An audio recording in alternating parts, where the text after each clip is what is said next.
হাওড় অঞ্চলের শিক্ষার মান উন্নয়নে পৃথিবীর বৃহত্তম গ্রাম বানিয়াচংয়ে আজ উদ্বোধন হলো নজিরুদ্দিন আহমেদ চৌধুরী কলেজ। আজ সকালে এই কলেজটির উদ্বোধন করেন হবিগঞ্জের 3 আসনের সংসদ সদস্য ও জাতীয় সংসদের হুইপ আলহাজ জি.কে. ঘোষ। অনুষ্ঠানে বিশেষ অতিথি ছিলেন হবিগঞ্জের বানিয়াচং উপজেলার কৃতি সন্তান পাট ও বস্ত্র মন্ত্রণালয়ের সচিব এবং এই কলেজটির প্রতিষ্ঠাতা শরফুদ্দিন আহমেদ চৌধুরী। হবিগঞ্জের হাওড় অঞ্চলে বিশেষ করে শিক্ষার ক্ষেত্রে অনেকটাই পিছিয়ে রয়েছে এবং এখানে অনেক শিক্ষা প্রতিষ্ঠানের অনেক স্বল্পতা রয়েছে, যে কারণে শরফুদ্দিন আহমেদ তার এলাকায় শিক্ষার মান উন্নয়নে উনি চিন্তা করে এই কলেজটি প্রতিষ্ঠা করেছেন এবং এই কলেজ প্রতিষ্ঠার মাধ্যমে এই এলাকার যে সাধারণ ছাত্রছাত্রী আছে তাদের যাতে আরো শিক্ষাক্ষেত্রে আরো তাদেরকে এগিয়ে নিয়ে যায়, এই প্রচেষ্টাই তিনি এই কলেজটি প্রতিষ্ঠা করেছেন।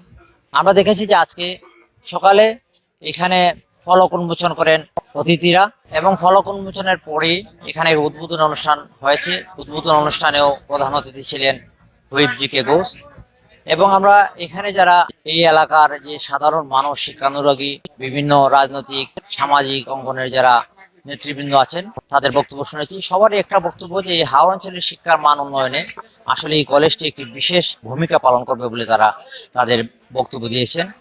আমরা দেখেছি যে সাধারণ মানুষ যারা আছেন, যারা অভিভাবক আছেন, তাদের মধ্যে একটা উচ্ছ্বাস এবং তাদের মধ্যে একটা প্রত্যয় তৈরি হয়েছে যে তারা এই কলেজটি যদি এখানে ঠিকমতো প্রতিষ্ঠা করতে পারেন এবং কলেজে যদি উন্নতি করা যায় তাহলে আসলে এই যে ভাটি অঞ্চলের যে শিক্ষার মান উন্নয়নের ক্ষেত্রে এই কলেজটি বিশেষ ভূমিকা পালন করবে। অনুষ্ঠানে যারা অংশগ্রহণ করেছিলেন বিভিন্ন এলাকার যারা নেতৃস্থানীয় লোক আছেন, রাজনৈতিক ব্যক্তিত্ব, শিক্ষানুরাগী এবং যারা এখানে নেতৃবৃন্দ আছেন, সবার একটি বক্তব্য যে এই কলেজটি প্রতিষ্ঠার ক্ষেত্রে তাদের যে যত ধরনের সহযোগিতা দরকার এই সহযোগিতা তারা করবে এবং তারা আশা করছেন যে এই কলেজটি অল্প সময়ের মধ্যেই তার যে উদ্দেশ্য এবং তার যে লক্ষ্য এই লক্ষ্যে পৌঁছতে পারবে। এবং শরফুদ্দিন সাহেব যে উদ্দেশ্য নিয়ে তার এই কলেজটি প্রতিষ্ঠা করেছেন, ওনারও একটি বক্তব্য এলাকাবাসীর কাছে যে এই কলেজটির উন্নয়নের ক্ষেত্রে যাতে সকলের সহযোগিতা থাকে, এই আশা নিয়ে তারা আজকের অনুষ্ঠানের আয়োজন করেছেন। কলেজ স্কুল প্রতিষ্ঠার পরে এই সংখ্যা ব্যাপকভাবে বৃদ্ধি পেয়েছে। প্রত্যেকটা ঘরে ঘরেই সবাই মানে অ্যাটলিস্ট এসএসসি পর্যন্ত পড়াশোনা করেছে।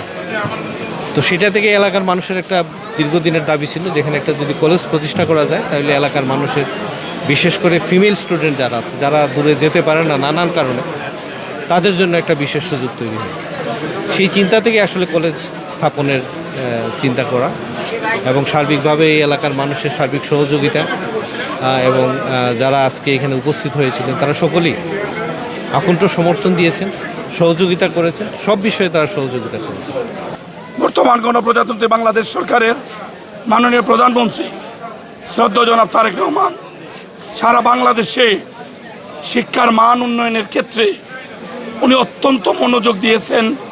আপনারা লক্ষ্য করেছেন এই ত্রয়োদশ জাতীয় সংসদের প্রথম বাজেট, বিএনপির প্রথম বাজেট শিক্ষা খাতকে সর্বোচ্চ প্রাধান্য দেওয়া হয়েছে। সেই জন্য এখানে সর্বোচ্চ বরাদ্দ রাখা হয়েছে। এটার একটাই উদ্দেশ্য আমাদের এই জাতিকে শিক্ষিত করে আমরা যেন একটা শিক্ষিত জাতি উপহার দিতে পারি। সেই জন্য তারেক রহমান সাহেবের প্রচেষ্টা অব্যাহত আছে।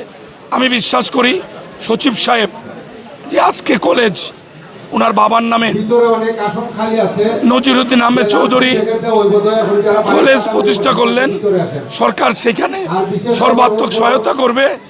আর আমি যেহেতু জেলা সদরে পলিটিক্স করি, সরকারের হুইপ হিসাবে দায়িত্ব পালন করছি, সচিব সাহেবের সাথে স্কুল কলেজ জীবনে লেখাপড়া করার সুযোগ ছিল। সেই ক্ষেত্রে এই প্রতিষ্ঠানটার প্রতি আমারও বাড়তি দায়িত্ব থাকবে এই এলাকার মানুষের কল্যাণে। এই কলেজটি প্রতিষ্ঠার মাধ্যমে হাওড় অঞ্চলের যে পিছিয়ে পড়া যে শিক্ষার হার, এই শিক্ষার হার আরো উন্নতি হবে এবং সাধারণ যারা শিক্ষার্থী আছে, ছাত্রছাত্রী আছে, যারা অনেক দূরবর্তী এলাকায় গিয়ে লেখাপড়া করতে তাদের অনেক সমস্যা হচ্ছিল এবং অনেক ছাত্রছাত্রীরা ঝরে পড়ছিল, এই ঝরে পড়া রোধেও কলেজটি সহায়ক ভূমিকা হিসেবে কাজ করবে। রাশেদ আহমদ খান, সময় সংবাদ, হবিগঞ্জ।